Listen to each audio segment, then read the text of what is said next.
My name is Shannon. This is a story of revenge that my mother-in-law, Grace, executed on my behalf and that of my husband. I used to be a corporate employee, but circumstances led me to resign. Now, I'm a second-year married woman focused on housework while job hunting. My husband Ethan is incredibly considerate and caring. Home now. Thanks for taking care of the house again today. Welcome back. He even occasionally brings me job recommendations. How about this job? It's similar to what you did before. Yeah, thank you, I'll apply. I met Ethan at the company where I used to work. He was in charge of training me when I first started, and we hit it off while discussing work matters, which eventually led us to dating and marriage. Ethan knows why I left my old job. He's advised me to take my time with job hunting, no pressure. You could work part-time or temp. If you're not feeling up to it, it's fine to just focus on being a housewife. Ethan's words are reassuring, and his income is good. However, I can't help but feel guilty relying solely on his earnings. Ethan even helps me with the household chores, so I've continued to juggle housework and job hunting. He's been consistently supportive. Finally, I found a new job in the same industry, albeit part-time. My new co-workers are great, making it a comfortable work environment. Life was becoming stable, juggling work and housework with Ethan's support. But that happiness was short-lived. I was suddenly hit with the news of Ethan's passing. A stress-related illness, I was almost cured of relapsed due to this devastating news. I can't imagine how I would have coped without the support of both our families. Still, I mustered the strength to get through Ethan's funeral.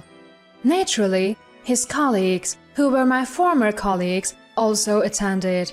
They sneered and whispered behind my back, pointing fingers at me. Every time our eyes met, I felt nauseous. My exit from my former job was due to issues with these very people. Both sets of parents noticed my discomfort and tried to be supportive, but I held it in. During the funeral, while greeting relatives, a woman suddenly appeared before me. I instantly recognized her. Her name is Jennifer, Ethan's batchmate and my senior at the old company. She was also the reason I left my job. It's been a while, hasn't it, Shannon? Jennifer. I gave a slight nod, trying to distance myself from her. However, she forcefully grabbed the collar of my funeral attire, preventing me from leaving. Thinking you can escape me just because you quit? Big mistake. Jennifer whispered to me in a mocking tone.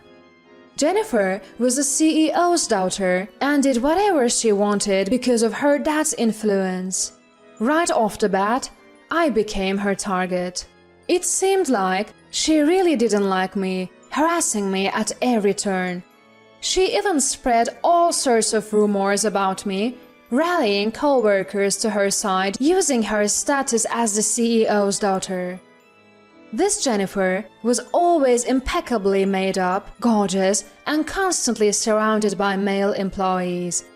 Her outgoing personality was the exact opposite of my own, reserved and modest self. My colleagues started to believe Jennifer and join in on the harassment. Important information would be withheld from me and tasks would be dumped on me right at the last minute. My work was disrupted and my time card was manipulated, so I never got paid for my overtime. This nightmare went on every day. Even when I talked to HR and upper management, they brushed it off as a newbie's paranoid delusion, probably because Jennifer and my co-workers kept their stories straight. It's also possible they were covering for Jennifer since she's the CEO's daughter. The only person who sided with me was Ethan, my trainer and boyfriend. But even with Ethan's support, I was drowning in work and never allowed to leave on time, leading me to quit due to stress and overwork. Then, dealing with both mental illness from the stress and the economic downturn due to a certain infectious disease made my job search tough. The damage and pressure from not finding another job quickly took a toll on my mental health. I never wanted to see my former co-workers, especially Jennifer, but Jennifer, remembering me, approached. As if to twist the knife, she said something unbelievable. "Hey Shannon, I'm getting his inheritance, right?" What? I couldn't hide my shock at her abrupt remark. "Why would you, Jennifer? You're the CEO's daughter, and you have no right to Ethan's inheritance." My mind was racing. Jennifer then said something even more shocking. "I'm pregnant, 4 months along. It's Ethan's baby." She rubbed her belly for everyone to see. "Obviously, this child is Ethan's. You don't have kids, so it makes sense for his child to inherit. I'll be taking Ethan's inheritance." I was dumbfounded. How could Ethan, who was always kind and supportive, have a child with Jennifer? I couldn't and didn't want to believe it. I just wanted to escape this awful reality. "How does it feel, Shannon, to have your loving husband stolen? Tell me, how does it feel?" Jennifer laughed triumphantly. Behind her, my former co-workers who used to harass me were pointing and laughing as if to say, "You had it coming." I stood there in disbelief.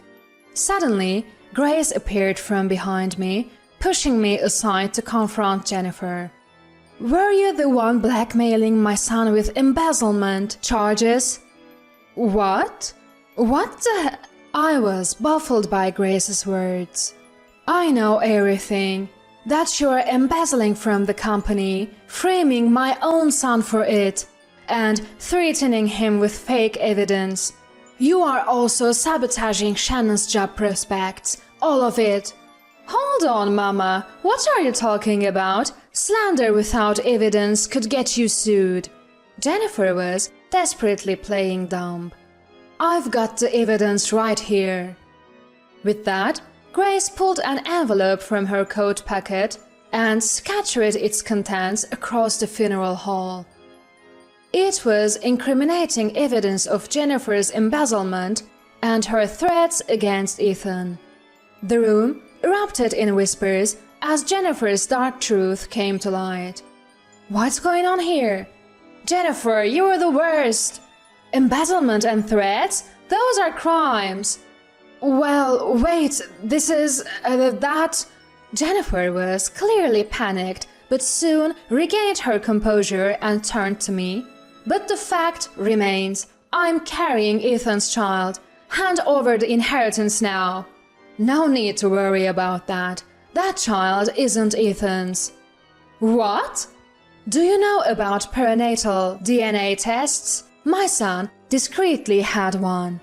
Grace then thrust the DNA test results at Jennifer, proving the child wasn't Ethan's. "This is fake!" "No, these are certified DNA results. Unlike what you've done, this isn't fake. The hospital will vouch for it." "What?" "You've done plenty of other messed up stuff too, We've got all the evidence to prove it." Upon saying this, Grace presented a plethora of irrefutable evidence. Multiple proofs surfaced, detailing harassment, embezzlement, blackmail, and even deeds too shocking to mention. Jennifer, unable to make excuses anymore, broke down in tears, scrunching her face and pulling her hair, emitting bizarre sounds. Her makeup started to run because of the tears, making the onlookers around her gasp. Her disheveled face looked like a disaster, to say the least. Yes, Jennifer's beauty was all makeup. Her real face was completely different. Former colleagues who used to be Jennifer's clique quickly flipped and began laughing at her, while snapping pictures on their mobile phones. It was so like them to turn on her as soon as her position became precarious. "I'm sorry for any pain I've caused you, Shannon, but my son didn't betray you, okay? Please believe that. Here is the proof." I was stunned upon seeing it and knowing the truth. Ethan had been forced into infidelity not out of his will, but due to Jennifer's threats. The numerous entries also described how Ethan was drugged with high-proof alcohol by Jennifer, forced to drink it, and then blackmailed even further. "If you don't want this secret out, divorce Shannon and marry me instead." Turns out, she even had my co-workers wrapped around her finger. Jennifer seemed to be after Ethan just to mess with me. But Ethan wouldn't give Jennifer the time of day, so she resorted to desperate measures. Jennifer was embezzling company money and had even fabricated evidence to frame Ethan. She was threatening Ethan to get him to do what she wanted. A fake pregnancy was just one of those threats. At that time, I was mentally unstable and couldn't even job hunt, so Ethan couldn't afford to lose his job. That's why Ethan had no choice but to follow Jennifer's orders. I later found out from Ethan's diary that Jennifer had sabotaged my job hunting too. She had spread damaging information about me to rival companies through various connections. Her reason for tormenting me was something as petty as, "I just don't like your face."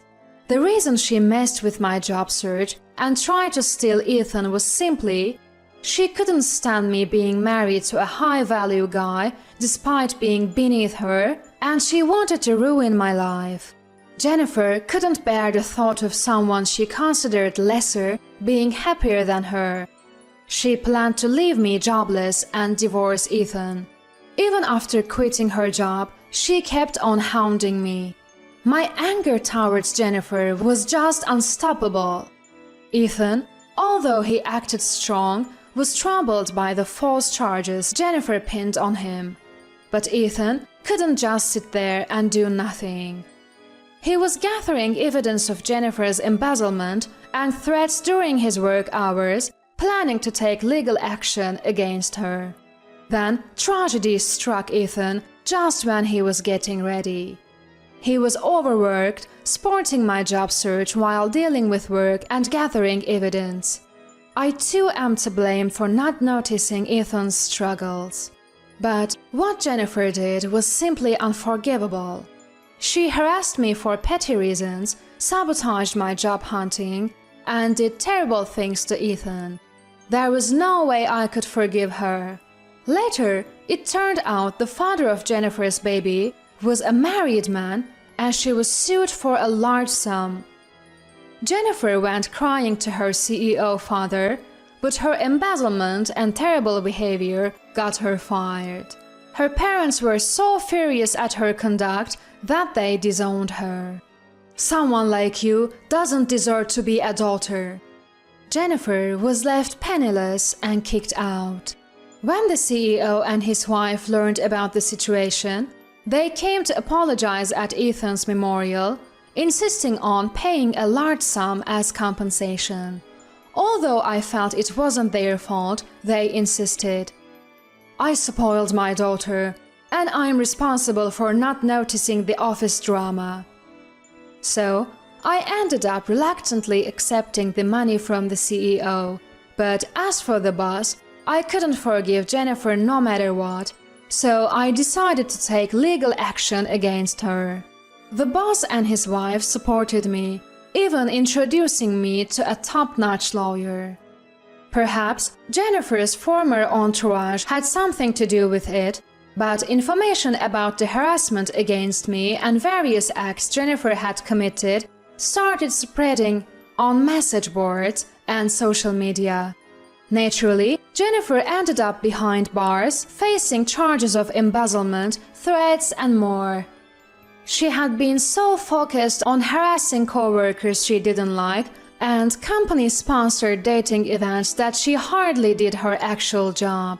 Basically, she was kept on out of pity and had little to no skills. With her criminal record now public, getting a job after her release will be a challenge. I also filed charges against former co-workers who had helped Jennifer in her harassment. They too faced demotions and disciplinary actions, even having to pay me damages. Those who had participated in Jennifer's embezzlement and threats apparently ended up behind bars along with her. Sometime after my husband's funeral, I was recognized for my hard work at my part-time job and happily received a full-time position. Furthermore, I found out that I was carrying Ethan's child. I'm about 4 months along now. Although I felt a bit guilty for having to go on maternity leave so soon after my promotion, everyone at work told me, "You're welcome back anytime after your leave." Raising a child right after losing my husband will be tough, but I vowed to raise Ethan's child well, surrounded by my loving parents and in-laws.